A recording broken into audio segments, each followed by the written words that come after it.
தமிழ் பேசும் அனைத்து நல்லுள்ளங்களுக்கும் வணக்கம். நான் உங்கள் Karthik. Welcome back to my channel. வீடியோக்குள்ளே போகிறதுக்கு முன்னாடி எப்பவும் உள்ள நம்ம காணொலி பார்க்கக்கூடிய உறவுகளில் கேட்கக்கூடிய ஒரு அன்பான கோரிக்கை, சப்ஸ்கிரைப் பண்ணுங்கள், சப்போர்ட் பண்ணுங்கள். நம்ம சேனலுக்கு ஹைப்புங்கிற ஒரு ஆப்ஷன் யூடியூப் மூலமாக கிடச்சிருக்கு. அதன் மூலமாக நம்ம சேனல் வளர்ச்சிக்கு உதவுங்க. இப்போ நம்ம வீடியோக்குள்ளே போகலாம். சில அரசியல் நிகழ்வுகளும் பார்க்க போகிறோம். முக்கியமாக டிவிகே கட்சி சார்ந்த நபர்களுக்கு மிகப்பெரிய ஒரு நற்செய்தி தான் இப்போ நம்ம வீடியோவில் சொல்ல போகிறேன். என்னென்னு பார்த்தீங்கன்னா, பிரபல யூடியூபராகவும் ரெட்பிக்ஸ் அப்படிங்கிற அந்த சேனலில் உரிமையாளர்னு ஃபிலிக்ஸ் ஜெரால்ட் அவரோட நேம். அவர் டிவிகேல மாநில செய்தியில் தலைமை பொறுப்பு அவர் கொடுக்கப்பட்டு டிவிக்கேல இன்றைக்கி இணைஞ்சிருக்காருங்க. அந்த செய்தியை நமக்கு இப்போ தான் பார்க்க முடிந்தது. இது டிவிகேக்கு மிகப்பெரிய ஒரு ஜாக்பாட் தான். ஏன்னா தொடர்ந்து கரூர் ஸ்டாம்பேடிலிருந்து அதிகமாக டிவிகேக்கு ஆதரவு கொடுத்த ஊடகங்களில் ரெட்பிக்ஸ் ரொம்ப முக்கியமான இடத்துல இருக்கும். டிவிகே கட்சி விஜய் அவர்கள் கட்சி ஆரம்பித்ததுக்கப்புறம் சரி, கரூர் ஸ்டாம்ப் நடந்ததுக்கப்புறம் சரி, இப்போ வரைக்கும் திருப்பரங்குன்றம் இஷ்யூ பேசாமல் இருக்கிறதுக்கான எல்லா காரணமும் ஃபெலிக்ஸ் அவர்களும் விஜய் சார்பாக தான் நம்ம பேசுகிறத பார்த்துருக்கோம். அவர் பேசாமல் இருக்கிறது இது கேம், இது ஒரு கேம் ப்ளே பண்ணுற மாதிரி இருக்கும் இந்த பிரச்சனை. அதில் விஜய் அவர்கள் பேசாமல் இருக்கிறது நல்லது, அதுதான் சரி அப்படின்னு சொல்லி இப்போ வரைக்கும் ஏன் விஜய் அவர்கள் பேசலை அப்படின்னு சொல்லி தமிழகத்தில் இருக்கக்கூடிய முக்கியமான பிரச்சனைகளுக்கு விஜய் அவர்கள் ஏன் பேசலை அப்படிங்கிற எடுக்கப்பட்ட எல்லா கேள்விகளுக்கும் ஃபெலிக்ஸ் அவர்கள் விஜய்க்கு ஆதரவாக நிறையா டிபேட்லேயும் சரி, அவர் யூடியூப் சேனல்லையும் பதில் சொல்லியிருக்காரு. முழுக்க டிவிக்கு விஜயவை அதிக முறை ஆதரவு கொடுத்து இப்போ வரைக்கும் முழு ஆதரவாக இருக்கக்கூடிய நபர் தான் ஃபெலிக்ஸ் ஜெரால்ட் அவர்கள். அவர் டிவிகே கட்சியில் இணைஞ்சிருக்காரு. இது யூடியூப்பை பார்க்கக்கூடியவங்க, ரெகுலராக டிவிகே சம்மந்தப்பட்ட வீடியோஸ் பார்க்கக்கூடியவங்களுக்கு மிகப்பெரிய ஒரு வரவேற்பு தான். ஏற்கனவே அதிகமாக டிவிகே சார்பாக பேசுவார். இப்போ கட்சியில் இணைஞ்சிட்டாரு. இனிமேல் டிவிகே பற்றின தகவல்கள் அடிக்கடி வந்துகிட்டே இருக்கும். எனவே வாழ்த்துக்கள், அவர் சேர்ந்துருக்காரு. வாழ்த்துக்கள். மேற்கொண்டு பார்க்கலாம் இந்த மாதிரி. இன்னும் ஏற்கனவே ஒரு டிவிகே பற்றி தான் போட்டுட்டு இருந்தார். இதுக்கப்புறம் இன்னும் இதோடு அதிகமாக போட போகிறாரு, அவ்வளோதான். எனவே இது டிவிகே நபர்களுக்கு மிக ஒரு மகிழ்ச்சியான செய்தி. இதை தொடர்ந்து ரங்கராஜ் பாண்டே அவர்கள் இப்போ ரீசெண்டாக ஒரு யூடியூப்க்கு ஒரு வீடியோ நேர்காணல் கொடுத்துருந்தாரு. அந்த வீடியோ இப்போ ரீசெண்டாக நேற்று ரிலீஸ் ஆகிடுச்சுன்னு நினைக்கிறேன். அதை நான் ஃபுல்லாக பார்த்தேன். அதில் நிறைய விஷயங்கள் ஏற்புடையதாக இருந்துச்சு. அதிமுக ஏன் பின்னடைவை சந்திக்கிற நிலைமையில் இருக்குது, அதிமுக எதிர்கட்சிங்கிற அந்த இடத்துலேருந்து விலகுது அப்படின்னு சொல்லி கேட்கக்கூடிய கேள்விகளுக்கு சரியான பதில் ரங்கராஜ் பாண்டே அவர்கள் கொடுத்துருந்தாங்க. அரசியல் பற்றின அதிக அனுபவம் கொண்ட நபர்கள் அவரும் ஒருத்தர். கிட்டத்தட்ட ரொம்ப ஆண்டு காலமாக பார்க்குறேன். தந்தி டிவிலே அவரோட டிபேட்டு, அவர் நேர்காணலாம் நான் பார்த்துருக்கேன். ரொம்ப கேள்விகள் ரொம்ப அதிகமாக இருக்கும். இப்போ சாணக்கியங்கிற ஒரு யூடியூப் சேனலுக்கு உரிமையாளராக இருக்கார். அரசியல் சம்மந்த நிகழ்வுகள் எல்லாமே பண்ணிகிட்ருக்காரு. அவர் ஏடிஎம்கே ஏன் பின்னடைவை சந்திக்குது, பின்னடைவுங்கிறதுல ஏன் அதோட வேகம் குறைஞ்சிருக்குன்னு கேட்கும்பொழுது, நடப்பில் நடக்கக்கூடிய தமிழக பிரச்சனைகளை எதுவுமே கையில் எடுக்கவே கிடையாது.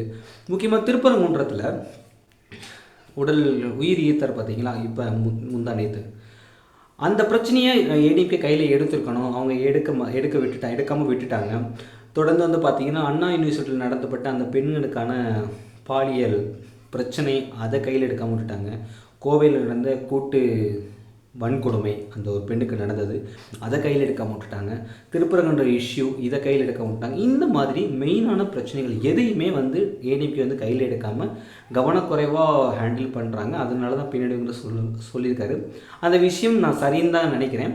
ஏன்னா எதிர்கட்சியாக இருக்கக்கூடிய ஏடிஎம்கே கட்சி முழுமையாக எதிர்கட்சியாக செயல்படவே இல்லை. நிறையா பிரச்சனைகள் அவங்களோட கருத்துக்கள் வீரியமாக செயல்படுறதை நம்மளால் பார்க்க முடியல. எனக்கு தெரிஞ்சு இல்லைன்னு தான் நான் சொல்கிறேன். மேற்கொண்டு இருக்கலாம், பட்டு நான் பார்த்த வரைக்கும் அந்த மாதிரியான ரொம்ப ஒரு வேகமாக இயக்கத்தில் இல்லை. அதனால தான் அந்த இடத்த ஃபில் பண்ண தான் விஜய் அவர்கள் இருக்கார், விஜய் அவர்கள் வந்திருக்காருன்னு நம்ம சொன்னோம். முழுக்க டிவிகேக்கு எதிர்ப்பு ஏடிஎம்கே மட்டும்தான், சரி டிஎம்கேக்கு திமுகவுக்கு எதிர்ப்பு டிவிகே மட்டும்தான். இதை மட்டும்தான் அவர் ஒரு அஜெண்டாவை க்ரியேட் பண்ண நம்ம சொல்லிகிட்டே இருந்தோம். அதுக்கு முக்கியமாக இடம் கொடுக்குறது பார்த்திங்கன்னா ஏடிஎம்கே தான். ஏடிஎம்கே எங்கெங்கெல்லாம் ஸ்லோவாகிறோம் அந்த இடத்துல டிவிக்கு அந்த இடத்த ஃபில் பண்ணுறாங்க. முழுக்க தமிழக மக்கள் மனசில் ஒரே ஒரு கான்செப்டை மட்டும் தான் டிவிக்கு விதைக்க பார்க்குறாங்க. டிஎம்கேக்கு எதிர்ப்பு டிவிகே மட்டும்தான் எதிர்கட்சி, மற்ற எந்த கட்சிகளுமே கிடையாது. ரீசெண்டாக ஈரோடில் நடந்த மக்கள் சந்திப்பில் கூட சொல்லியிருந்தார், களத்தில் இல்லாத கட்சியை நாங்கள் பேசவே மாட்டோம் அப்படின்னு சொல்லியிருந்தார். அவர் பிஜேபியை சொன்னாரா, ஏடிஎம்கே சொன்னாரா, நாம் தமிழர் சொன்னாங்கிறது அது அப்பாற்பட்ட விஷயம். ஆனால் களத்தில் இல்லைன்னு சொல்கிறதுக்கு முன்னாடி அவங்க களத்தில் இருந்தாங்களா அப்படிங்கிற ஒரு கேள்வி உருவாகுது. இது அவங்க சைடு எந்த அளவுக்கு பதிலை கொடுக்க போகுதுன்னு தெரியல. எப்படியும் தலைமையிலேருந்து எந்த பதிலும் வரப்போகிறது இல்லை. அந்த கட்சி சார்ந்த நபர்கள், அந்த கட்சி ஆதரிக்கக்கூடிய கட்சி ஆதரவாளர்கள், இவங்க தான் வந்து ஒவ்வொரு டிபேட்லேயும் வந்துட்டு டிவிகேவை பற்றி பெருமையாக பேசிகிட்டு இருக்காங்களே தவிர தலைமையிலேருந்து எந்த வித அதிரடி நடவடிக்கையும் கிடையாது இப்போ வரைக்கும். இப்போ திருப்பரங்குன்றத்தில் ஒரு உயிரே போயிடுச்சு. ஏதாவது அறிக்கை வரும், இல்லை ஏதாவது ஒரு கண்டன குரல் வரும், இல்லை ஒரு எதிர்ப்பு குரல் வரும், இறந்த உயிருக்கு ஒரு ஆதரவு குரல் வரும். இறந்தவர் வந்து சாமானிய மனிதர், அவருக்கு பின்னாடி எந்த ஒரு கட்சி பின்புலமும் கிடையாது, இயக்கம் இல்லைன்னு நான் நினைக்கிறேன். ஏன்னா அவர் அதை அடையாளப்படுத்திக்கவே இல்லை. அவர் ஒரு கட்சி சார்ந்த நபராக இருந்தாலும் சரி, ஒரு இயக்கம் சார்ந்த நபராக இருந்தாலும் சரி, அவர் அதை அடையாளப்படுத்திக்கவே இல்லை. அவர் வந்து அதை அடையாளப்படுத்திட்டு அந்த உயிரை நீத்தலை. நான் ஒரு மதுரையில் வாழக்கூடிய ஒரு சாமானிய மனிதனை என்னால் பொறுத்துக்க முடியும்னு சொல்லி தான் உயிரை நீத்திருக்காரு. அவர் பண்ணது மிக தவறான ஒரு விஷயம். ஆனால் அப்படிப்பட்ட நடந்த பிரச்சனை திருப்பரங்குன்றங்கிறது மிகப்பெரிய ஒரு இஷ்யூ. இதிலிருந்து இன்னும் வீரியமாக பிரச்சனைகள் பார்க்கப்படும். இப்போயாவது விஜய் அவர்கள் பேசுவாங்க தான், இப்பயும் பேச மாட்டாங்க. கவின் ஆனவர்கள்லாம் பேசுறது ரொம்ப ரொம்ப வருத்தமான ஒரு விஷயம். அதெல்லாம் என்னால் ஏற்றுக்கவே முடியல. சாமானியனாக பார்க்கும்போதுங்க, கவின் ஆணவ படுகொலைங்கிறது தமிழகத்தில் நடக்கக்கூடாத கொலை நடந்துருச்சு. அதுக்கு தமிழக மக்கள் மட்டும் இல்லாமல் தமிழக மக்களை ஆட்சி பண்ணக்கூடிய எல்லா கட்சிகளும் குரல் கொடுக்கணும். அந்த இடத்துல டிவிக்கு வந்து குரல் கொடுக்கவே கிடையாது. தலைமை வந்து விஜய் அவர்கள் குரல் கொடுக்கலங்க. விஜய் அவர்கள் பேசினா தான் அது இன்னும் போய் சேரும். பட் அந்த இடத்துலலாம் அவங்க வந்து கட்சி செயல்படுறதுலேருந்து விலகி நிற்கிறாங்க. களத்தில் அவங்க நிற்கலை அப்படின்னு சொல்கிறது யாரை சொல்கிறாங்கன்னு தெரியல. அப்படி அவங்க கேள்விகள் வைத்தால் அந்த கேள்வி திருப்பி அவங்கள நோக்கி தான் வரும். அப்படிங்கிற விஷயம் ஏன் அவங்க யோசிக்க மாட்டாங்கன்னு தெரியல. இதை தொடர்ந்து ரங்கராஜ் பாண்டே அவர்கள் அந்த வீடியோவில் ரொம்ப முக்கியமான ஒரு தகவல் சொன்னார். என்னென்னு பார்த்தீங்கன்னா, 2026 டிவிகே கட்சி ஆட்சி அமைத்தால் நான் இனிமேல் அரசியல் பேசுகிறது விட்டதே சொல்லிட்டாருங்க. என்னடா அது, இந்த மனுஷன் இப்படி சொல்லிட்டாரு. 2026 டிவிக்கு ஆட்சி அமைந்தால் அரசியலே பேச முடியாது ரங்கராஜ் பாண்டே அடித்து பேசுகிறாரு. ஆனால் இதே ரங்கராஜ் பாண்டே அவர்கள் கருத்து கணிப்புன்னு சொல்லிட்டு ஓட்டு சதவீதம் இவ்வளோ வாங்க சொல்லி தாவாக்கு எவ்வளோ வாங்குவாங்கன்னு சொல்லி அவர் வந்து அந்த காணொலியை வெளியிடும் பொழுது டிவிக்கு அது வந்து மிகப்பெரிய ஒரு வரவேற்பு கொடுத்துச்சு. டிவிக்கு கட்சி தொண்டர்கள், டிவிக்கு ஆதரவாளர்கள், விஜய் ரசிகர்கள் எல்லாருமே அந்த ஃபயர் விட்டுட்டு இருந்தாங்க. அப்படி பார்த்த ரங்கராஜ் பாண்டே அவர்கள் இப்போது நடந்தப்பட்ட இந்த நேர்காணலில் 2026 விஜய் அவர்கள் ஆட்சி அமைத்தால் அரசியலே பேச மாட்டேன் அப்படின்னு சொல்லிட்டாருங்க. என்னடா அந்த மனுஷனே இப்படி சொல்லிட்டாருன்னு பார்த்தா, அப்போ வரமாட்டாங்கன்னு சொல்லி இவ்வளோ கான்ஃபிடென்ட்டாக அதை சொன்னாரா அப்படிங்கிறது எனக்கு இன்னொரு கேள்வி உருவாகுதுல்ல. அதே மாதிரி ஜனநாயக படம் ஜனவரி மாதம் ரிலீஸ் ஆகுது. இது அந்த கட்சிக்கு வந்து ஒரு ஒரு முன்னேற்றத்துக்கு வழிவகுமான்னு கிடையாதா? முன்னேற்றத்துக்கு வழிவகுக்காது. டிவிகே கட்சிக்கு ஜனநாயக படத்தோட வெற்றி வந்து முன்னேற்றத்துக்கு வழிவகுக்காது. அது ஒரு உந்துதல் சக்தியாக தான் இருக்கும். ஒரு உந்துதல் சக்தி தான் ஜனநாயகத்தோட வெற்றி இருக்கவே தவிர, ஜனநாயக படம் வெற்றி அடைஞ்சிட்டா இது டிவிகே கட்சி வெற்றியடைய வச்சுருமான்னு கிடையாது. அப்படி கிடையவே கிடையாது. அதுலேயே எனக்கு உடன்பாடு இருக்குது. ஏன்னா ஜனநாயக படங்கிறது இது எப்படி அது மக்கள் மனதில் வெளிப்படுதுன்னா, விஜய் அவரோட கடைசி படம், விஜய் அவர்கள் இனிமேல் படம் நடிக்க மாட்டார், இதுக்கப்புறம் ஒரு படமே இல்லை அப்படின்னு சொல்லி தான் இந்த படத்தை வந்து வெளியிடுறாங்க. அப்படி சொல்லும் பொழுது தமிழக மக்கள் என்ன நினைப்பாங்க, இப்போ கடைசி படம் இப்போ பார்க்கலாம்னு சொல்லி பார்க்குற நிறைய பேர் இருக்காங்க.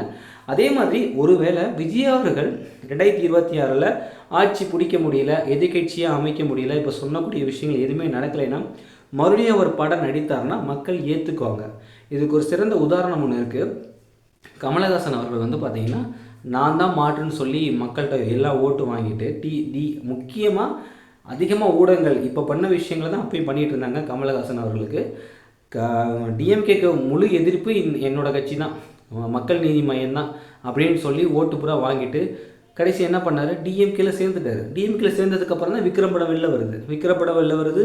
ப்ரொடியூசர் யாருன்னா ரெட் ஜெயிண்ட் ப்ரொடியூஸ் பண்ணுறாங்க, எல்லாமே நடக்குது. ஆனால் அந்த மக்கள் அந்த படத்தை வந்து ஹிட்டு தானே கொடுத்தாங்க.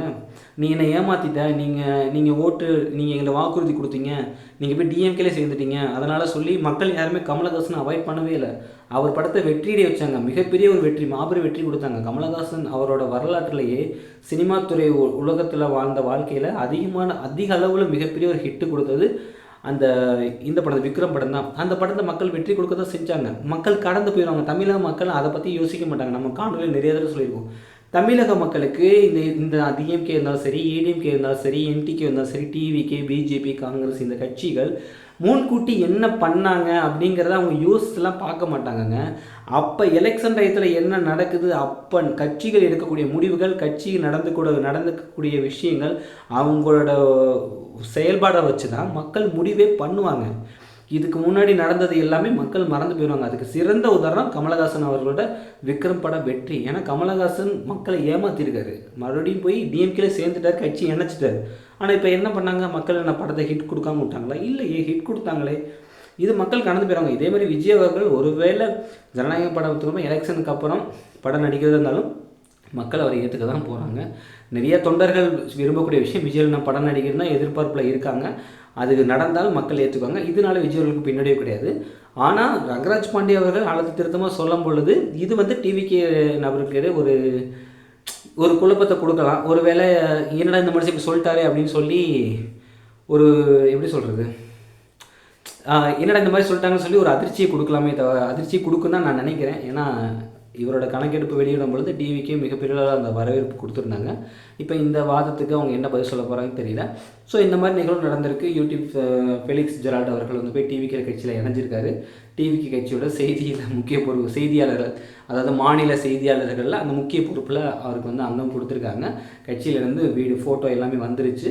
எனவே வாழ்த்துக்கள். டிவிகேக்கு வந்து நிறைய நபர்கள் வந்து சேரதாக அவங்க சொல்லிக்கிட்டு இருக்காங்க.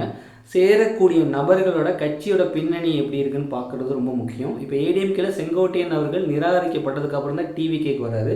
இது மாதிரி நிராகரிக்கப்பட்ட தலைவர்கள் வரப்போகிறாங்களா, இல்லை ஆக்டிவாக இருக்கக்கூடிய இப்போ திண்டுக்கல் தொகுதியில் உள்ள ஆக்டிவ் எம்எல்ஏ, ஆக்டிவ் எம்பி வந்து அதில் சேர போகிறாரா, இல்லை கட்சியிலேருந்து நிராகரிக்கப்பட்டவங்க கட்சியிலேருந்து சேர போகிறாங்கிற ஒரு கேள்வி இருக்குது.